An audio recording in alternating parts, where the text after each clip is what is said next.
Hello, everybody.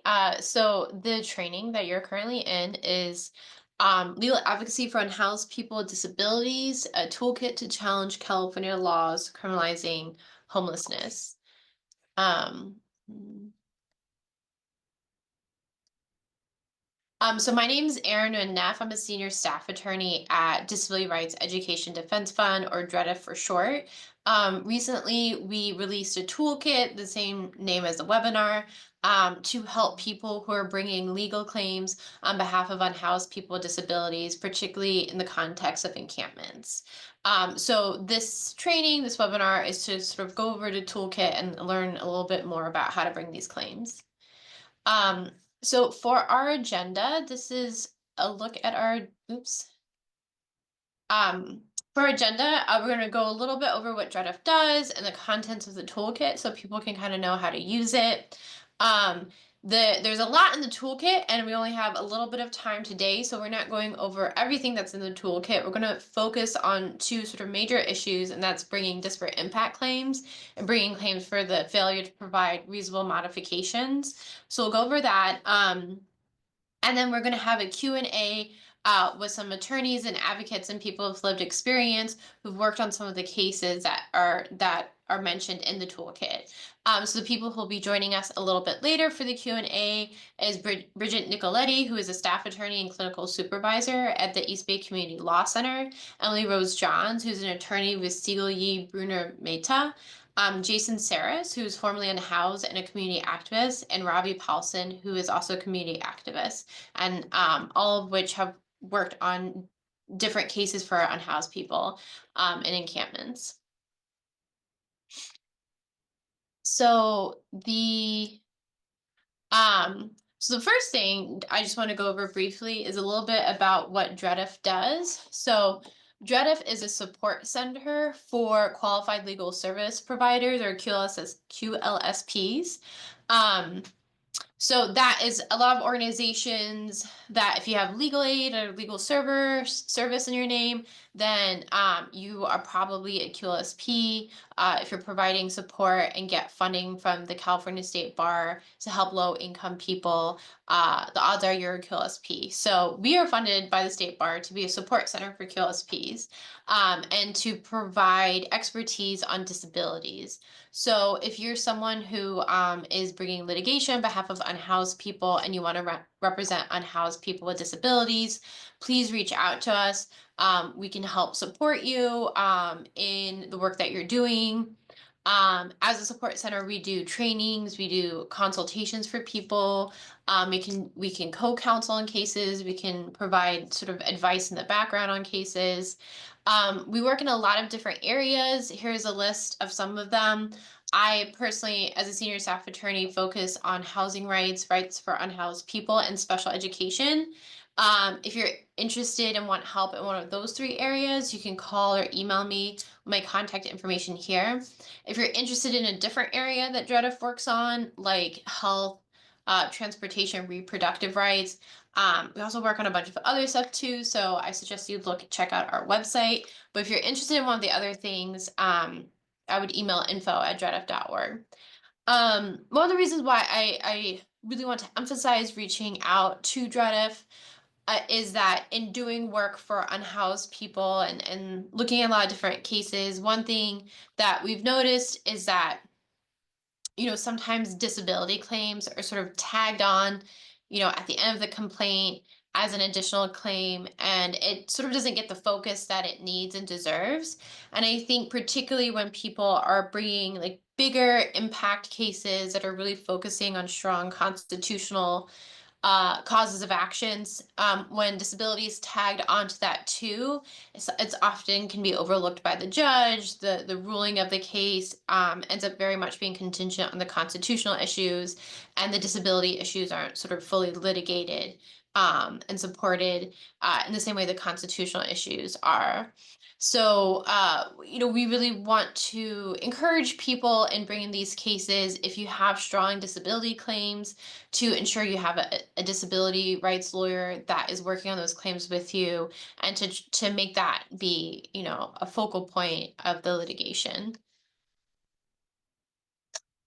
So to talk briefly about the toolkit, again, we can't go over everything that's on the toolkit here. It's just too much information in the toolkit.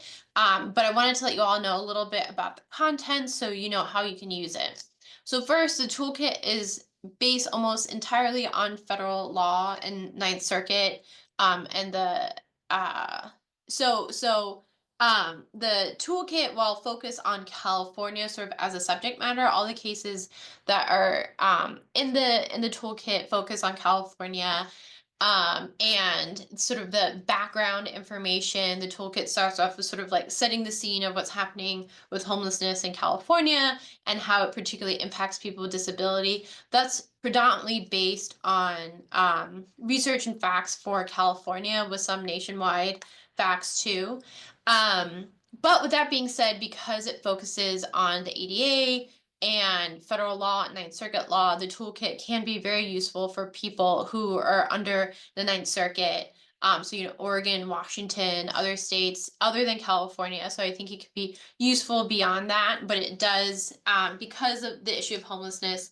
I mean, it's a problem nationwide, but I think we know it's sort of a particular problem in California with the high costs of housing and everything happening in California. So it does focus subject wise on California and on California cases. Um, so there's a little bit of a background on that. Chapter 2 talks about sort of disability law in general. Here we do talk a little bit about California state laws that are sort of the companion law to the ADA. We talk a little bit about Section 504 and other claims that can be brought. But the meat and potatoes of the toolkit really focuses on the Americans with Disabilities Act. That is where you're going to have your strongest claims. So it gives an overview of the Americans with Disabilities Act, specifically Title II. Title II is unlike the rest of the ADAs, really focus on the actions of government. So in most cases, when it comes to an encampment, it's a city, a local municipality that is enforcing some sort of anti-camping law. So generally, that's going to fall under Title II. So it reviews all the different claims you could bring under Title II. Disparate treatment, disparate impact, failure to provide a reasonable accommodation. It also goes over stuff like effective communication. So, if you are clearing an encampment with a person who is deaf or hard of hearing and they need ASL interpretation or another means of communicating with them, then that should also be provided under the ADA. We're not going to go into a lot of detail about that today. We're really focusing on disparate impact and reasonable modifications. The toolkit also goes over how the government might respond to a reasonable accommodation. So there's different defenses that the government can have, like a fundamental alteration. We'll go over that briefly today, but for a really more in-depth look at that and the nuance of that, check out the toolkit.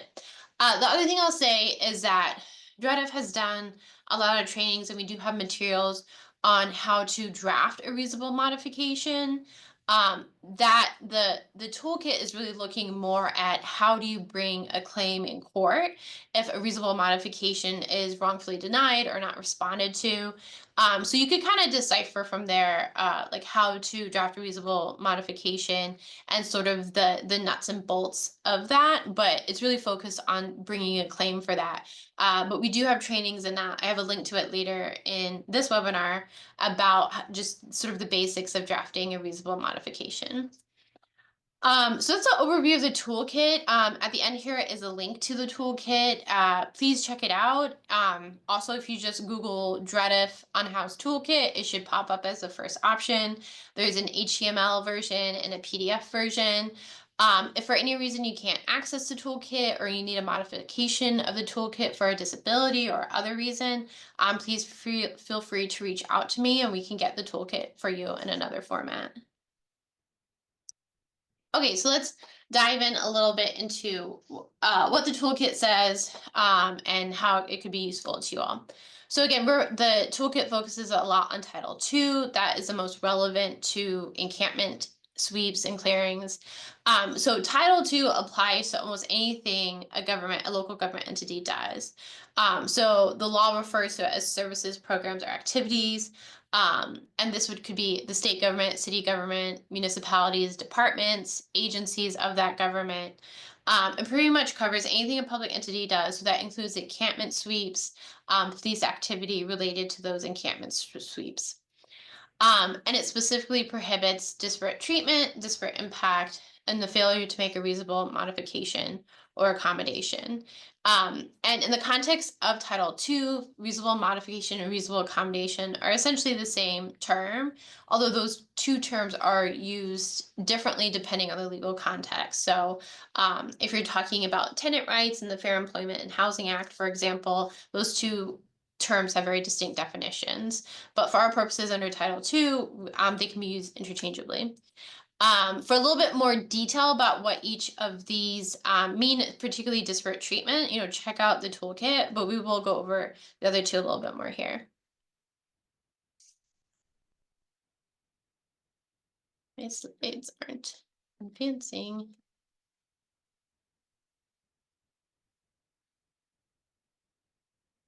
Sorry, pause 1 minute. I'm having oops.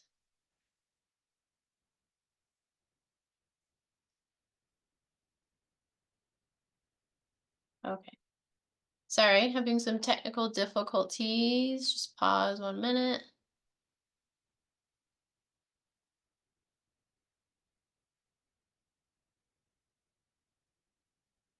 Okay. So if someone can go off mute and just let me know that what you're seeing is ADA Title II disparate impact with a large quote starting. Yes. Great, thank you. Okay, so so disparate treatment is generally when something is just sort of, you're obviously discriminating against someone with a disability, saying, you can't come into this building because you're disabled. Disparate impact is when a policy may seem neutral and it might be applied equally to everybody, but ends up having a disparate impact on people with disabilities. Um, the way it's been described as a facially neutral government policy or practice has the effect of denying meaningful access to public services to people with disabilities. Um, so this is where sort of reasonable accommodations and modifications could come in to sort of alleviate that disparate impact. Or the way a law is implemented should be changed so that the disparate impact isn't affecting people with disabilities. When you bring a disparate impact claim, the burden of proof is on the person with a disability to show that there's a disparate impact. However, in order to bring this claim, you don't need to show a discriminatory intent.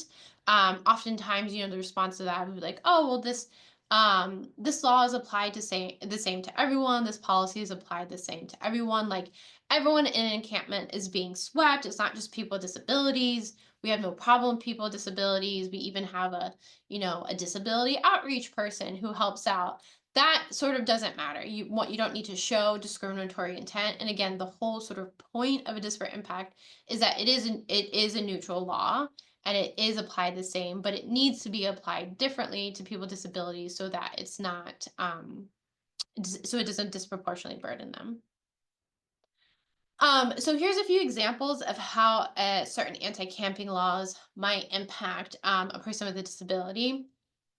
One thing I'll say is that I think that, in the time of Johnson versus Grants Pass, before the Supreme Court decision, we saw more kind of like unique anti-camping laws that were trying to get around the Eighth Amendment. But now we're just seeing sort of more blanket camping bans.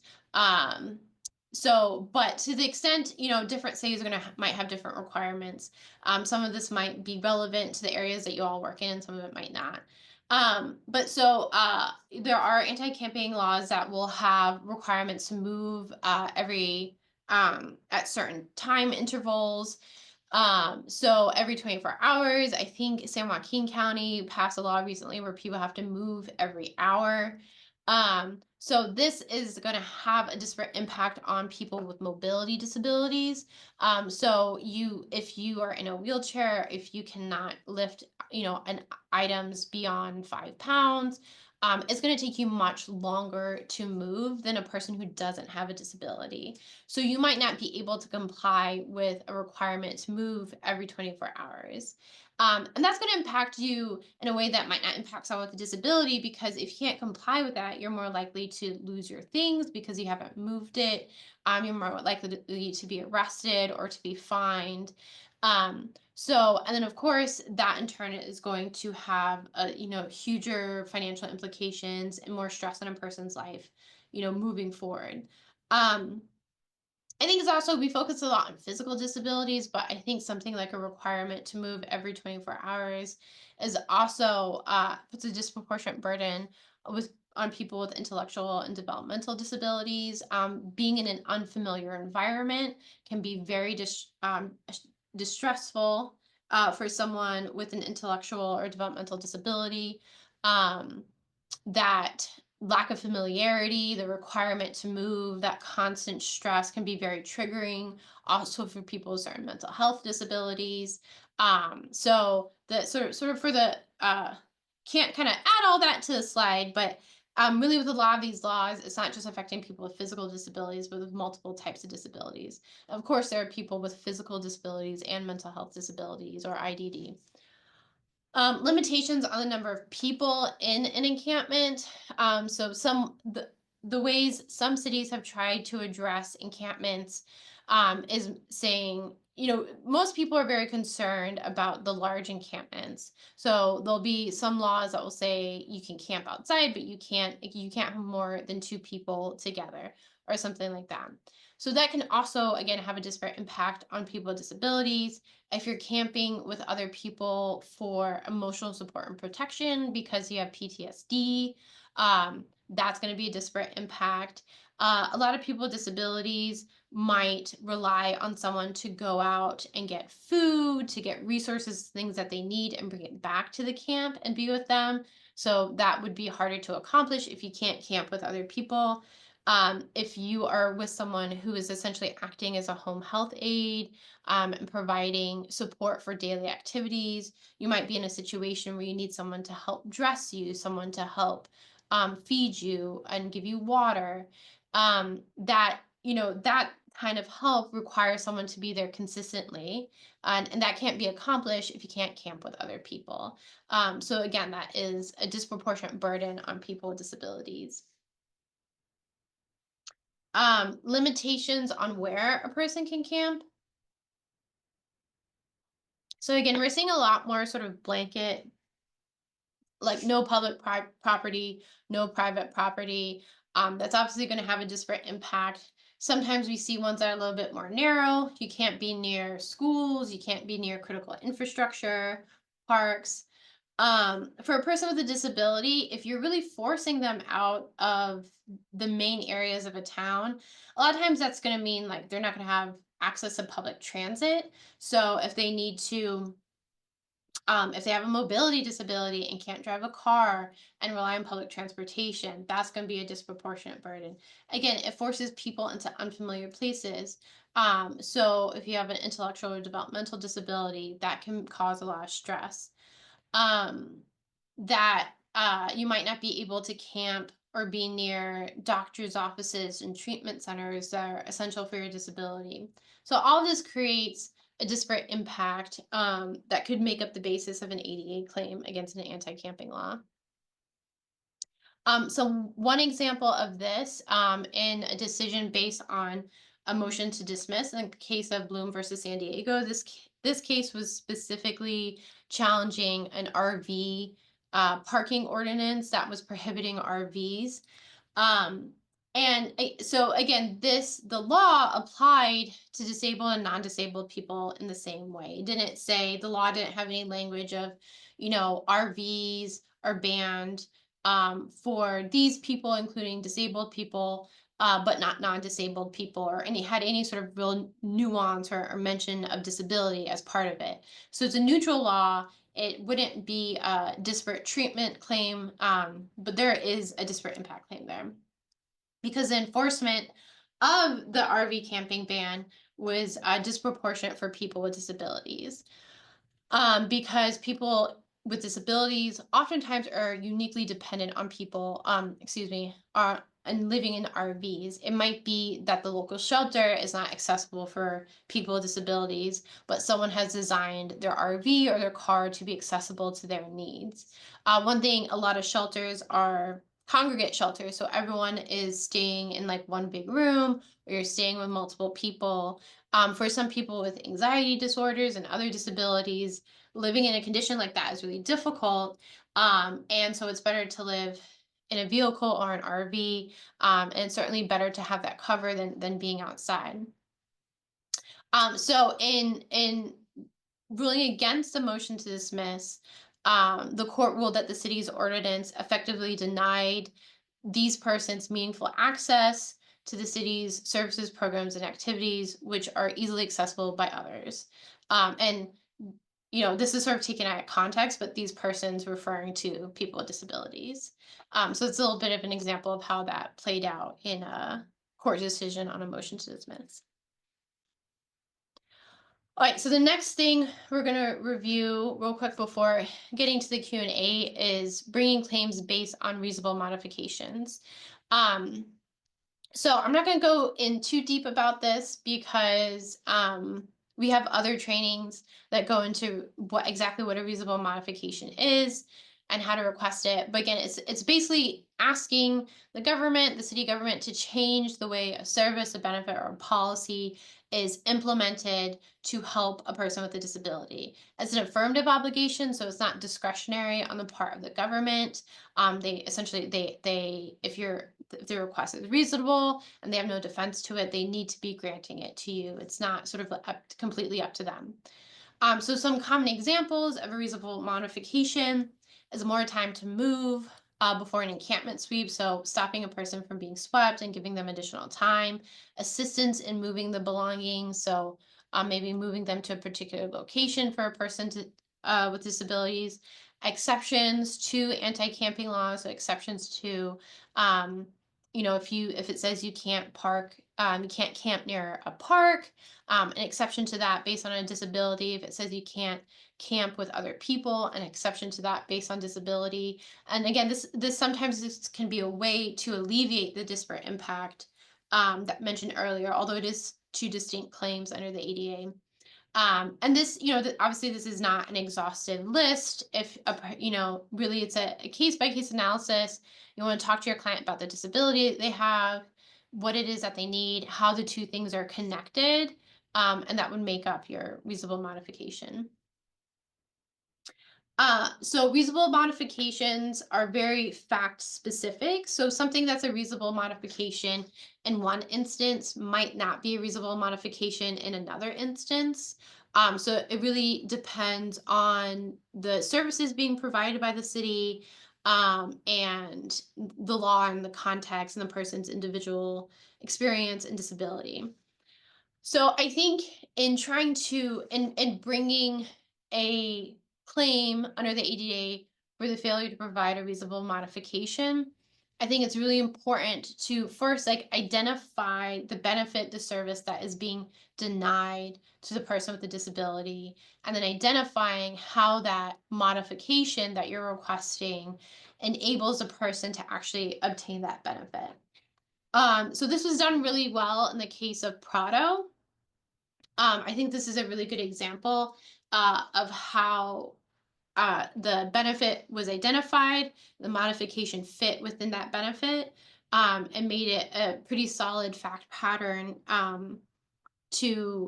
that made it much harder for the city to say, like, no, this is a fundamental alteration, this is a reasonable modification request. So in this situation, the reasonable modification request was to include mental health professionals as part of the housing navigation services that Berkeley was providing.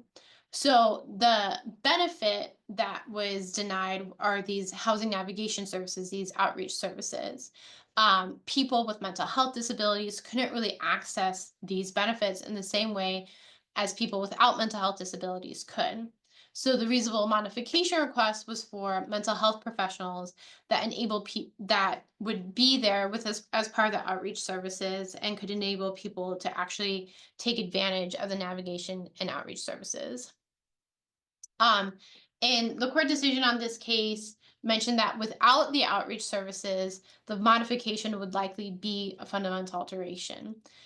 So, in the exact same scenario, um, let's say, for example, there's another city that just came in and swept people and didn't provide any sort of housing or navigation services. There's no legal requirement for them to provide those services. They simply would come in, give a notice to people that, they have 72 hours to move, and that was it. That's all that they did. In a situation like that, had an unhoused person requested a reasonable modification for mental health professionals to come out to provide housing outreach services, that would likely be a fundamental alteration because the city wasn't already providing housing outreach services. That is beyond what they were already doing. I think in the context of like community organizing and being an advocate for homeless people, I think it's fine to make a reasonable accommodation request like that, but it would not be a good basis to bring a lawsuit. I think it's always worth, it doesn't hurt to ask. But when you're considering fact patterns and situations and evidence and documentation to bring a case, you want to be able to identify like a clear benefit that was denied to people with disabilities. So, an example where it didn't work out is in the case of Glover v. City of Laguna Beach. Um, this is specific to shelters, so it's a little bit different from encampments, but I think it illustrates a point in that the local shelter was inaccessible to people with disabilities. And this case, the benefit that was identified as being denied was a safe, legal place to sleep, which is very broad. And this is in the context of a shelter, and we all know that shelter is different from housing. And the reasonable modification request was for permanent supportive housing to be provided to the plaintiffs in this case. Um, so the court denied this reasonable accommodation request, saying that it was a fundamental alteration. And the court decision said that plaintiffs' lengthy list of grievances with the city's homeless program, however well founded, reaffirmed that plaintiffs are not likely focusing their ADA claim on any particular service provided by the city, but instead on the amorphous aim of the provision of a safe, legal place to sleep. Um, in my experience, talking to people and doing trainings on reasonable accommodations and helping people with these type of claims is I think some people when they first hear about reasonable accommodations get really excited and think like, oh, this is sort of a loophole that I didn't know existed. And it's there to help people with disabilities, but it's not a catch-all. It's not something that's going to fix everything. It's not as much as I wish it was. It's not a sort of a magic button to get permanent supportive housing. I think there are very few situations, and none that I can think of currently, where permanent supportive housing would ever be considered a reasonable accommodation. Of course, we all want that, but we're not going to get it through requesting a reasonable accommodation. That housing, that's permanent. Particularly permanent supportive housing has other resources and services attached to it other than just housing. Whereas shelter, which they're looking for a modification of the shelter, that's a temporary place to sleep. So I think, unfortunately, for the city in this case, it was very easy to make a claim that the request was a fundamental alteration. I think had the request been people need to be able to stay at the shelter longer because with a certain I would say a situation where let's say someone just got a doctor's note that said like based on their disability they shouldn't be moving or lifting heavy items for a month, and they're in a shelter that only allows them to stay for a week. They could ask for reasonable accommodation to be able to stay at that shelter for a month. In that situation, I think that would have been a more easy to argue that that's a reasonable accommodation. To the extent that the shelter is inaccessible to people with disabilities, I don't know the exact details of the shelter in this case, but just as an example, if it's a situation where they don't have ramps, they don't have bars in the bathroom, they don't have certain like places where people could sleep a little more isolated, that would make more sense to provide as a reasonable accommodation in this context than a request for permanent supportive housing. So these are generally the defenses and ways that a government entity can counteract a request for a reasonable accommodation. So it's fundamental alteration, which we sort of just went over. It's basically kind of like you haven't adequately identified a benefit, and so the accommodation that you are seeking is essentially requiring the city government to do something new that they're not already doing. Of course there's going to be a lot of times the city says, oh, this is a fundamental alteration, when it's not. So that's why I think it's really important when you're bringing a lawsuit and when you're analyzing a situation to identify that benefit that's being denied.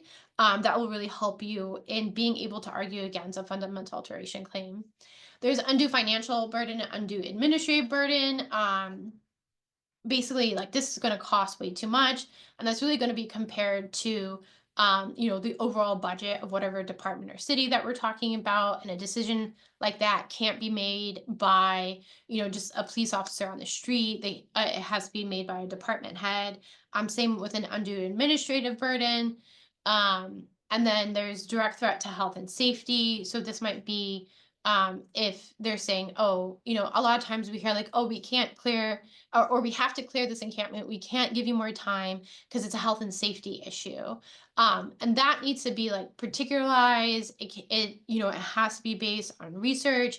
They can't just sort of say that like, oh, because it's like dirty and messy, that's a health and safety hazard. They really have to show that. And they have to show that an additional reasonable accommodation can't mitigate that health and safety, any threat to health and safety.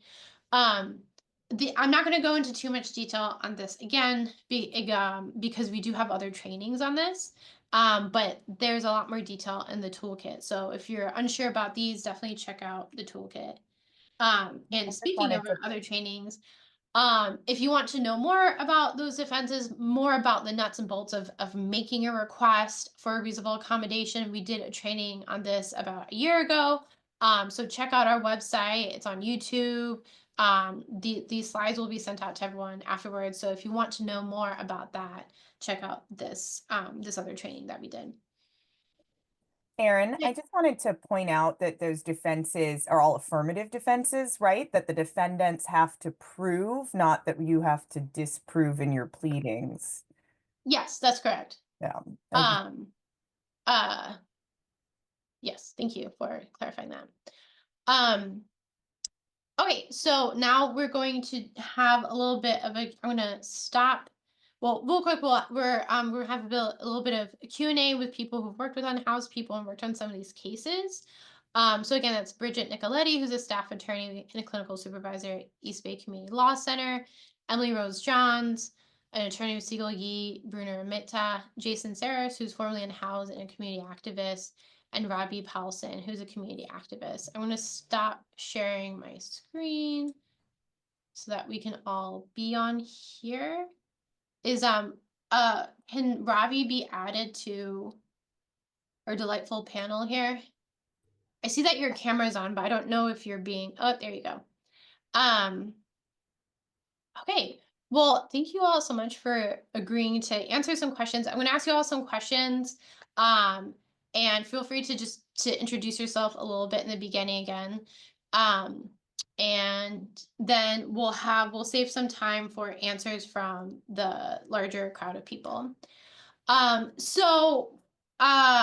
can answer this, but particularly Emily Rose and Bridget, if you want to jump in on this. In bringing ADA claims in the cases you've done in the past, what are some things you've learned in doing that process? What are maybe some common mistakes that newer attorneys might be more likely to make, that you could give some good advice on how to avoid that in bringing ADA claims? Um, I obviously was very excited to speak. I'm Emily Rose Johns, as Aaron said. I am a senior associate at Siegel, Huberner and Mehta, which is a small civil rights firm in Oakland. And I I think I learned a couple of lessons doing my first ADA case. And one of them was already covered a lot by Aaron, which is trying to make sure that you define the program that you are intending to litigate over, define that as particularly as possible, and then shape the either reasonable accommodation or the claim of disparate impact as closely as possible to what is already being provided. One of the cases that's cited a lot in the materials, unfortunately for all of its negative effects, is a case that I brought called Where Do We Go Berkeley versus Caltrans, or the state of California. And that was over some Caltrans encampments.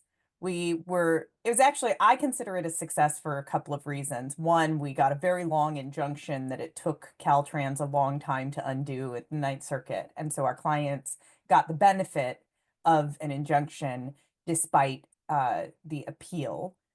But the second thing that I consider a victory is that that case said, in the face of Caltrans saying sweeps are not a program activity or service for which ADA accommodations need to be made, the Ninth Circuit was like, yeah, right. It absolutely is something that a municipality does or a state does. And that is a program activity or service that is covered by the ADA. But we did not do a good enough job in developing that case in defining the program. And because of that, we were not able to really defend the connection that the injunction had to the program. And so I think that case is worth highlighting for some lessons learned, but also for the idea that these sweeps, not just the law enforcement part of it, but anything that they're doing, the way that they, in this instance, Caltrans had a program where they kind of defined the threat level of an encampment based on its location, and we didn't really explore that very well. I think if we had explored that for the purposes of our injunction, we would have found out a lot more about how they were, you know, how that program could have disproportionately impacted folks with disabilities. I also think that we didn't have a lot of data on. I was noticing that the toolkit has some data on people in California living in encampments with mental health or intellectual disabilities. That was not a lot of data that we had at the time. And so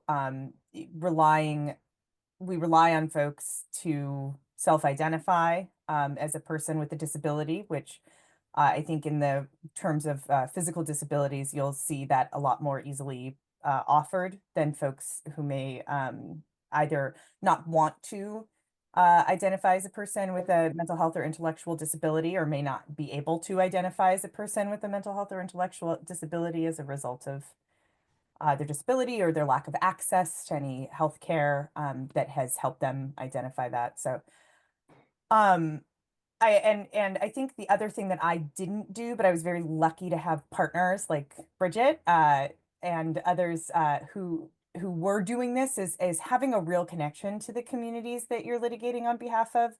I think it's extremely helpful to spend time with folks. I think I'm heartened to see how many people are participating in this webinar. I would encourage you, as just a human person, to go out and provide, food, clothing, companionship, right, to folks in your community unhoused, because that is a form of mutual aid, and that will help you understand how to litigate on behalf of folks experiencing homelessness or those communities if you find yourself interested in doing so, especially using this really incredible toolkit. Bridget, did you have anything you want to add to that? Yeah, I mean, I think Emily Rose shared one of the mistakes that I was going to raise. So thank you so much for doing that and for taking the one that I was going to talk about. But I think like another possible mistake that it's easy to make, especially given that many of the cases that I've worked on have sort of arisen out of very sort of emergency or spur of the moment situations where, you know, folks on the ground receive notice that their encampment will be cleared in a couple days or at the end of the week or whatever. And so they may make a request on their own behalf, or advocates may make a request on their behalf, or, you know, sometimes I've made requests on their behalf that are not the most sort of thought through and not the most explicit in the way that someone's disability is connected to the ask that we're making. And so just really trying to shore up from the beginning that the way that you are framing the sort of nexus between the disability and the accommodation that you're requesting, that is really critical. And so I'm so grateful to Erin and other folks who are doing these trainings so that it's not, you know, just attorneys who can be making these asks in a way that's effective, because anyone can make an accommodation request, right? Like on their own behalf or on somebody else's behalf. And they need to be honored. And so if we're getting those requests in the proper format from the beginning, it avoids some of this sort of like back and forth or like issues in the court process where there's back and forth over whether or not the accommodation request was reasonable, sort of like Erin was talking about, or a fundamental alteration.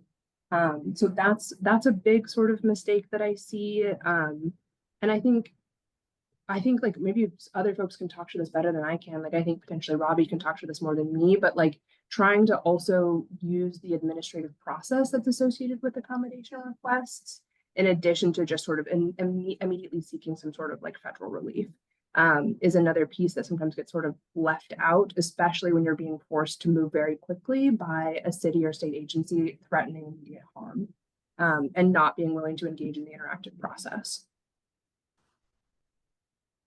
Thank you. Also, Jason, I wanted to ask you, as a person who's formerly unhoused, what's helpful for a lawyer to know when representing unhoused people? Yeah, well, hi, thank you. Jason Saris. I was one of the lead founders of Camp Compassion in Novato, and we won a preliminary injunction when we sued the city of Novato, and we settled out in court for a 2-year agreement for a sanctioned established camp that was self-governed and city operated. And in the last 2+ years, we've gotten 40 people housed in a permanent supportive housing. To answer your question, I think the more information a person, you know, that's unhoused or with a disability can provide, or a lawyer and advocate can ask, the better. You know, a lot of times where we've mounted a defense in Marin County is to try to stop a sweep entirely, you know, with a lawsuit, or at least slow them down. And you know, we want to hold the city instantly accountable. And I think that's important, especially when you want to protect the rights of people with disabilities.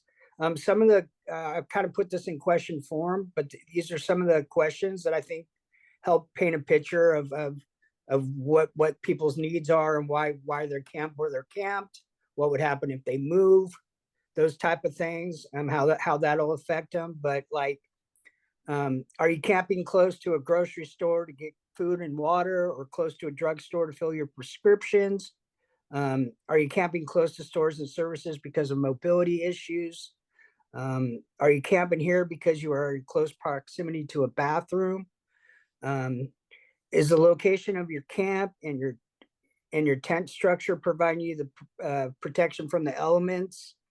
Are you camping closer to other campers so they can help and assist, support you with your disabilities?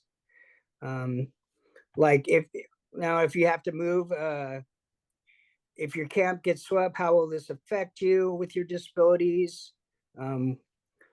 Where would you be able to get food, water, and prescriptions if you're forced to move? Where will you be able to have access to a bathroom? Are you physically able to pack up and move your camp if you're forced to move? Do you need help with assistance with that? Do you need more time to move? Where will you go when you're forced to move? Will a shelter work for you? And if not, why? Or is the shelter able to accommodate the needs of your disability? You know, stuff like that, I think helps an advocate or a lawyer kind of get the information they need to, you know, these things, you know, will affect you. If you get swept, you know, you're going to be in a worse position.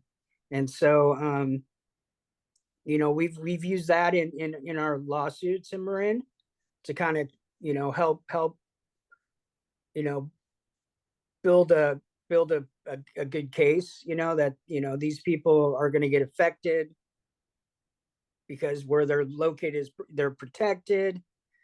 If they're forced to move, they're going to suffer, and you know, stuff like that. But I think, you know, maybe Robbie might want to add to that a little bit.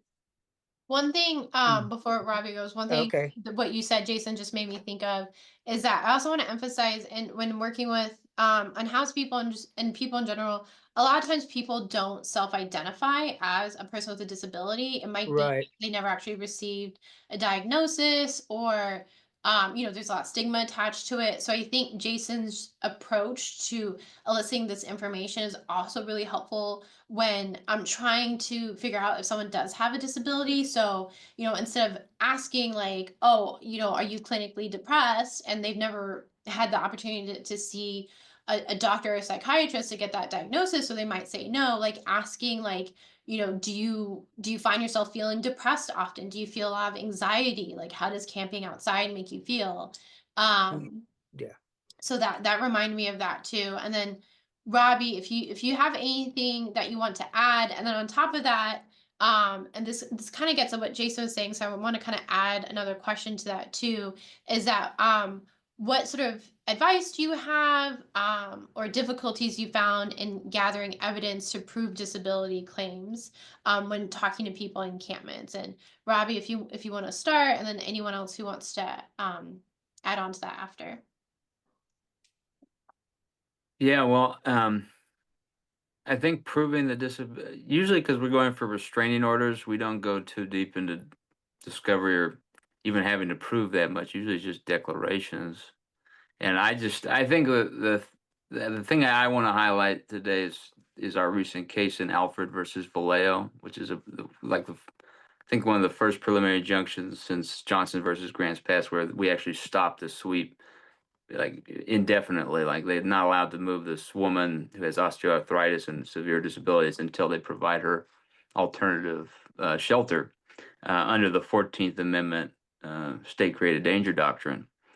And even though the preliminary injunction is based on the 14th Amendment, the ADA process was really important on getting that result, even though the judge denied our ADA claim, because we basically turned the interactive process into a deposition, and we had sit down meeting with the city attorney where basically we were able to establish deliberate indifference for the sweep, and by posing lots of questions, like asking for accommodations about the building code violations they were asserting against her home that she had built for herself, asking about property rentals, where should she go that has water, bathrooms, all these things.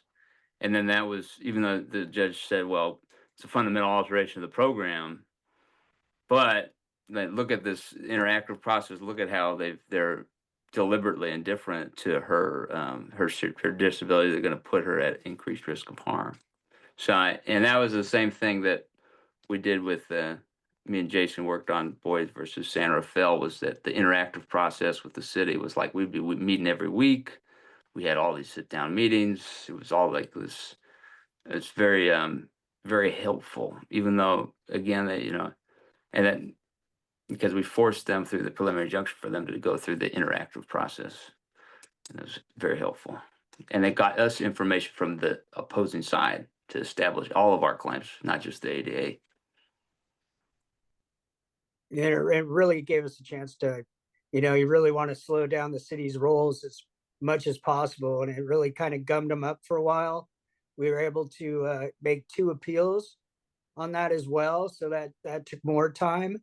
And, you know, that helps people with a little more stability, and gives them a chance to, hopefully get in a better situation because of it. Yeah. And then Jason, someone in the chat had asked for the list of questions. So that if Jason, if you send those to me when we send out the follow-up with everyone, we'll make sure to add that to it. Sure. So if people have questions, feel free to I know there's a Q&A section, but put it in the chat just because that's easier for me to see. And then I'm going to continue asking from the list of questions that I have, but I'll check out the chat too. So are there any tips that you all would have for litigating specifically against city governments and city attorneys? And let me circle back over to Emily Rose on that, and then we can kind of go around if anyone else has additions. Well, I don't know about specific tips necessarily, but one thing that's nice when you're dealing with uh public entities in general is that they have to respond to Public Records Act requests. And so one way to, in a pre-litigation stance, find out more about what your city's programs, activities, and services are with respect to people experiencing homelessness is to do public acts requests, like trying to find out who their service providers are and what the scope of services are. So ask for their contracts with homeless outreach services, with shelters. We had a successful case against the city of Emeryville because it resolved. There's not orders that you can really point to for your benefit.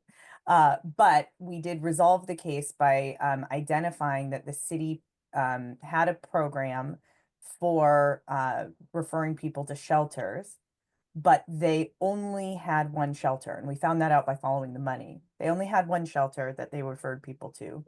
It was a shelter in Oakland. It was a congregate shelter.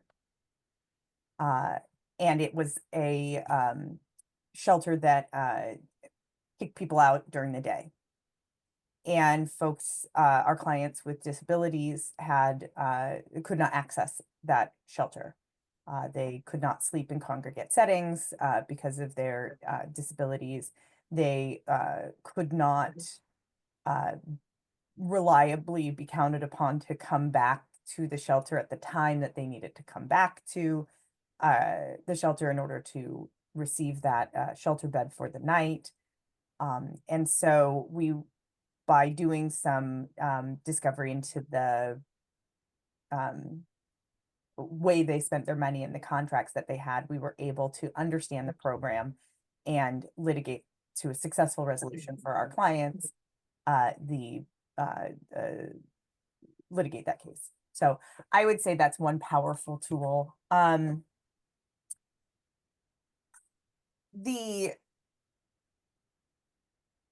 trying to think if there's anything else that's unique to public entities, right? It depends sometimes on whether you're dealing with a private firm that the city or municipality has hired versus the city attorneys, how you might engage with folks and get, success for your clients. There's obviously, we've done a lot in the cases that Bridget was talking about where things become very emergent because, especially with injunctions, the harm that you are seeking to enjoin must be imminent. And so you do have to wait until there is an order to move or notice to move, usually before the harm that is threatened, is being threatened on your clients is sufficiently imminent. And so those things do move quickly. And that's why I encourage folks, the more you if you're interested in doing this litigation, the more you spend time with your homeless neighbors and be engaged with your community in that manner, the quicker you can move if you do want to try to enforce those individuals' rights when the city comes in to do sweeps. I think the only thing that is also right, Emily Rose, and I think the only sort of additional thing that I want to add about litigating against public entities is just to sort of like mention the deference that the courts have like, at least in the cases that I've worked on, have given public entities in terms of crediting their statements that they make in court, and giving much more deference to those statements than statements made by unhoused folks. I've had many instances where the city attorney for different cities or for Caltrans have claimed something in court, and then we've done our investigation and it has not been true. And that's kind of after the harm has already happened, though, right? Because the courts give deference to these agencies, and then you have to follow up and backtrack and show that it's not the case. And so being aware of that deference and sort of trying to do as much groundwork as you can before you're in front of the judge, but also in making sure that your communications with city attorneys and with government officials is in writing, because there's often a lot more deference given to the perspective of these state officials than to, attorneys and to our clients. And so just being really thoughtful in the way that you're getting these communications. Jason, Robbie, is there anything you all want to add?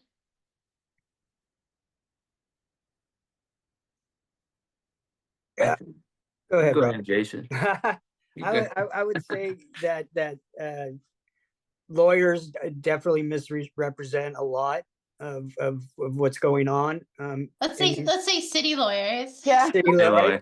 Lloyd. My bad. Yeah, yes, and I have a different category for them as well. And what I've learned is that, you really have to have all that documentation, all that evidence. The more evidence, the better. Especially like we've noticed with Judge Chen, if you give them all the information, it helps. In the Northern District, Judge Chen. But yeah, you've really got to combat that city attorney speak. In Novato, they kept on saying there were shelters available, and for every one of our camp residents. And I called every day for a month and called the shelter, let them, is there a shelter that's available? No. I did that every day for a month, and every day I called, they said no. So I recorded all that information, published it online on social media in a Facebook group designated for Novato, and sent it to our lawyer Anthony Prince, and so we showed that there was no shelter beds available. Those kind of action, that proactive stuff can really make a difference. I just noticed a question in the chat. I think this can be our last question. Sorry, for some reason, I'm not, I'm gonna go with Daniel's question. There's something a little wrong with my chat, but I will also try to answer Franca's question. But Daniel's question is, would appreciate any thoughts on whether how strategies could or should differ of challenging an anti-camping ordinance as opposed to an upcoming sweep. I would say from in looking at ADA claims that when you're challenging an ordinance, if you're doing that's where I think more of a disparate impact claim could come in, and then with the sweep, I think sometimes people find reasonable accommodation claims to be a little bit easier. I think sometimes when it comes to a sweep, we often find that a lot of people have essentially made reasonable accommodation claims before. And so I think sometimes if people are experiencing sweeps, it's easier to bring that sort of claim.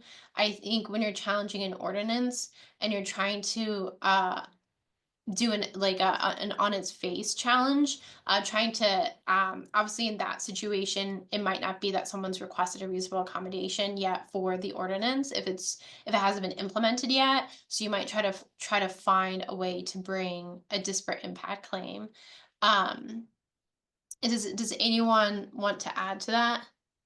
I just wanted to add that all the big injunctions I've seen that like in Marin County, we tend to challenge ordinances themselves, but usually like an as applied challenge to a specific encampment. And I noticed that when we challenge ordinances, we get long injunctions that like are, we've had most of our camps have been up for like over a year for the big restraining orders. And so I think it's just really important to challenge ordinances as applied to like particular encampments and individuals, rather than just the sweep itself, because it kind of gets deeper to the bone. Sorry, I'm just putting in an answer to the chat too. So Frank had a question specific about property that I answered in the chat, but I don't want to keep people over too much. It's 101. Thank you all so much for participating in this panel. It was really great to hear all of your answers. I think it was super valuable. For people who are attorneys on the West Coast, there is also an upcoming event on March 23rd and 24th, talking about like in the wake of Johnson versus Grants Pass, how do we deal with bringing lawsuits without having the benefit of the Eighth Amendment? If you're interested in being a part of that, you're not already a part of it, please email me. I've put my email out a couple of times. I'll do it one more, so it's the last thing on the chat. And doing a similar discussion on disability at that event too. And please, if you are working up a case and you want some expertise on bringing ADA claims, anything like that, please reach out to us, send me an email. Again, we're here as a support center, so we're happy to help. Thank you all, and thank you for everyone in attendance, and enjoy the rest of your day. And we'll be following up with evaluations and CLE certificates and sending out materials too, so look out for that. Thank you all. Thank you. Thank you. Thank you.